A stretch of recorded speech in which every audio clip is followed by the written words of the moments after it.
juga para pengikutnya, dan semoga kita sebagai umatnya bisa mendapatkan syafaat kelak di yaumil uzma. Amin ya rabbal alamin. Dan tidak lupa dalam kesempatan yang mulia ini pula Al-Fakir mengajak pada diri sendiri khususnya dan pada jamaah sekalian pada umumnya, marilah kita bersama-sama meningkatkan kualitas ketakwaan kita kepada Allah Subhanahu wa taala. Bertakwa dengan sebaik-baik takwa, bertakwa dengan selalu menghadirkan Allah dalam setiap aktivitas kita, sehingga segala sesuatu yang kita lakukan semuanya bernilai ibadah di sisi Allah, dan juga kita dapat menjauhi apa-apa yang dilarang oleh Allah Subhanahu wa taala.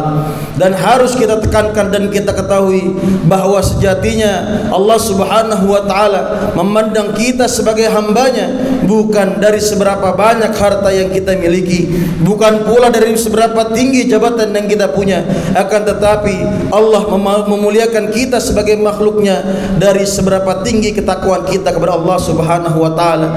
Inna akramakum indallahi atqakum. Sesungguhnya yang paling mulia di sisi Allah ialah siapa yang paling baik ketakwaannya di sisi Allah Subhanahu wa taala.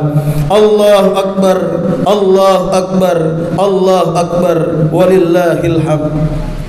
Ma'asyiral muslimin wal muslimat, jamaah salat Id rahimakumullah. Hari raya sejatinya bukanlah hari kegembiraan bagi sebagian orang saja. Pada hari raya semestinya yang berbahagia bukanlah orang-orang tertentu saja, melainkan seharusnya kita semua bergembira. Kita semua haruslah berbahagia, karena pada hari raya hakikatnya merupakan hari kebahagiaan bagi seluruh umat muslim, khususnya di Indonesia dan umumnya di seluruh dunia. Marilah kita bersama-sama berbagi kebahagiaan. Sebagai contoh, ketika hari raya Idul Fitri kita membayar zakat fitrah, yang mana zakat tersebut akan kita berikan kepada para fakir, para miskin, dan juga para mustahik lainnya.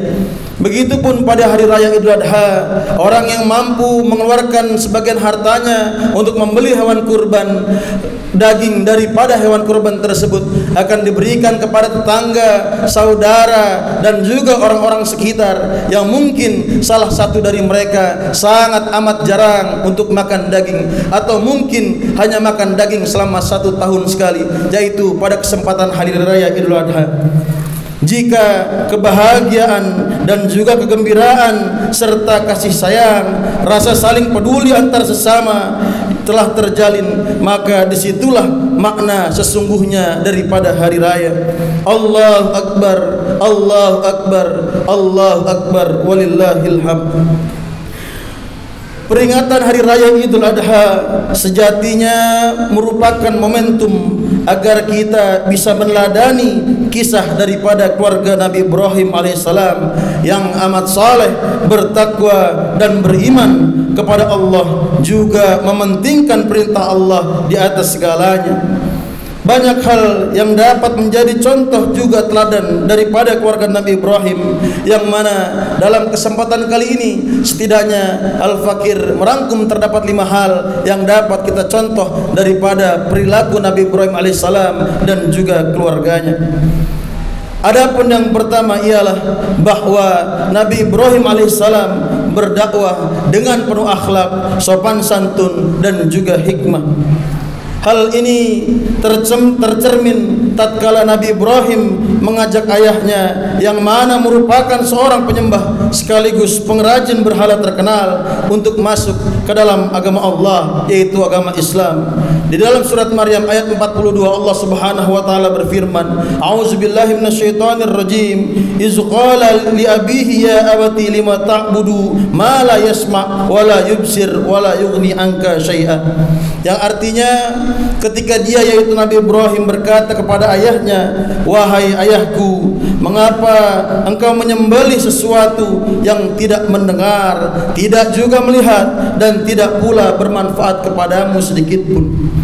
Nabi Ibrahim dengan menjaga adab seseorang anak kepada orang tuanya, menjelaskan dengan amat santun kepada ayahnya, yang mana ayahnya menyembah berhala, bahwa berhala tidaklah dapat mendengar doa daripada penyembahnya, dan juga ia tidak dapat melihat siapa yang menyembahnya. Yang karena demikian itu, bagaimana mungkin ia dapat memberi manfaat atau menolong kepada penyembahnya? Ibrahim mengajak ayahnya untuk menyembah kepada Allah semata, satu-satunya Tuhan yang berhak dan wajib untuk disembah. Adapun alasan yang kedua ialah bahwa Nabi Ibrahim berilmu, memiliki hujjah atau alasan yang amat sangat kuat dalam menyiarkan agama Islam. Nabi Ibrahim telah dianugerahi oleh Allah Subhanahu wa taala hujjah atau alasan yang kuat, sehingga ia selalu dapat mematahkan berbagai dalih yang dilontarkan oleh musuh-musuh Islam ketika berdebat dan mensiarkan agama Allah.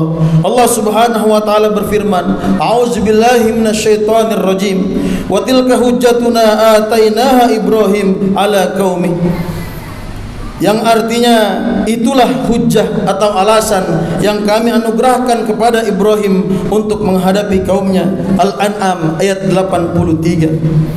Karena memiliki hujjah atau alasan yang kuat inilah Nabi Ibrahim selalu berhasil membungkam yang mana pada kesempatan kali itu, yaitu penduduk daerah Haran, yang mana menganggap bulan, bintang dan juga matahari sebagai Tuhan mereka.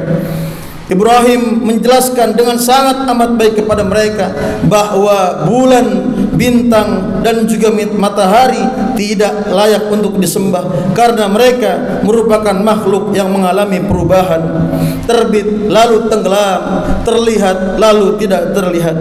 Sesuatu yang berubah dari satu keadaan kepada keadaan yang lainnya pasti bukanlah Tuhan, karena sesuatu yang berubah pasti membutuhkan kepada yang mengubahnya. Sesuatu yang membutuhkan kepada yang lainnya berarti ia lemah, berarti ia tidak patut untuk disembah, dan sesuatu yang lemah tidak mungkin disebut dengan Tuhan.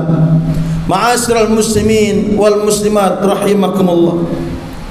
Adapun alasan yang ketiga ialah bahwa Nabi Ibrahim tidak pernah takut dalam mensyiarkan dan menegakkan agama Allah apapun resikonya.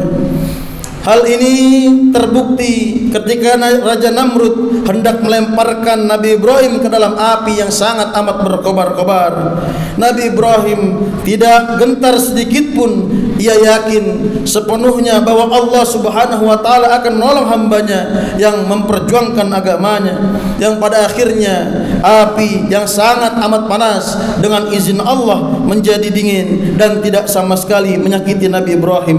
Hal ini disebutkan di dalam surat Al-Anbiya ayat 69. A'udzubillahi minasyaitonir rajim. Qulna ya naru kuni bardan wa salaman ala Ibrahim. Wahai api, jadilah dingin dan keselamatan bagi Ibrahim.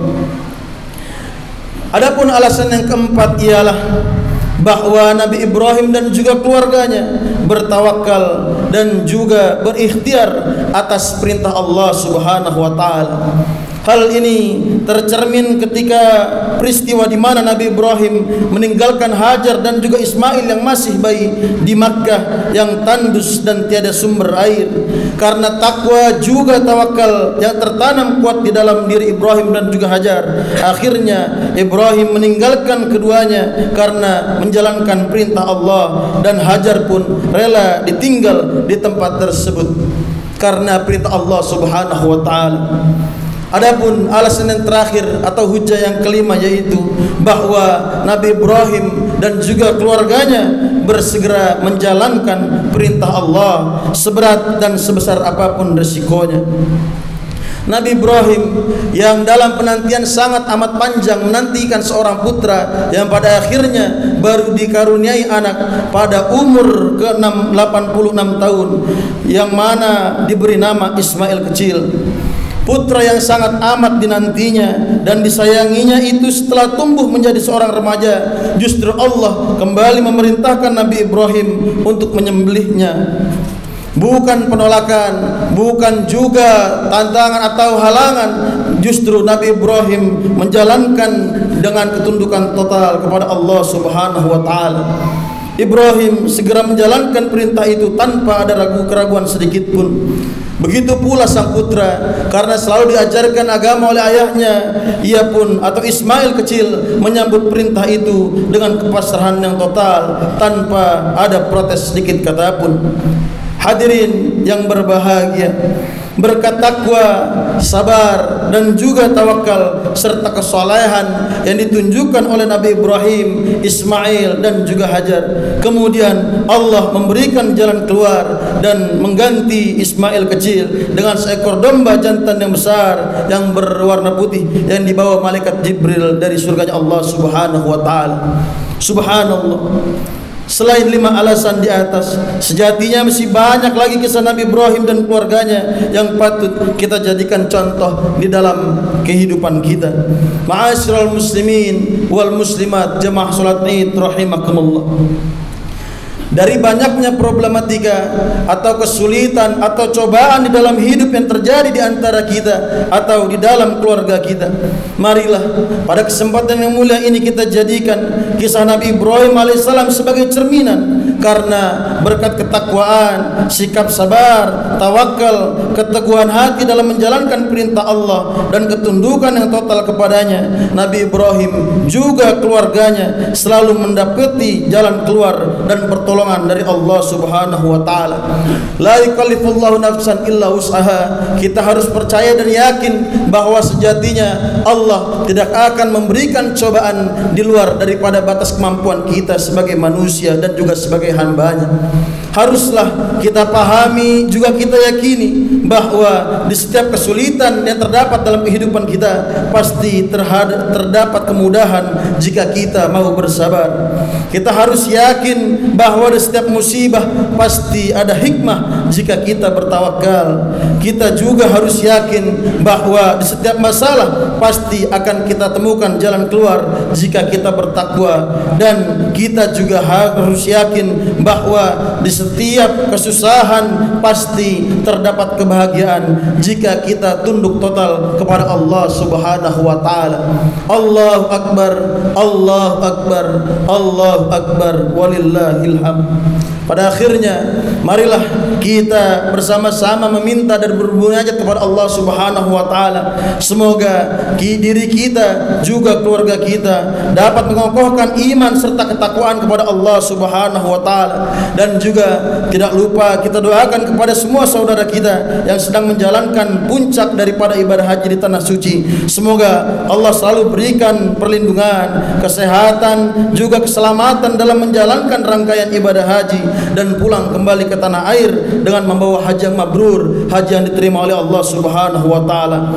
Dan juga kita meminta kepada Allah, semoga Allah istiqomahkan kita juga keluarga kita dalam taat beribadah kepadanya sehingga matinya kita kelak dimatikan dalam keadaan husnul khatimah. Amin amin ya rabbal alamin. Aqulu qauli hadza wa astaghfirullah li wa lakum fastaghfiruhu innahu huwal ghafurur rahim.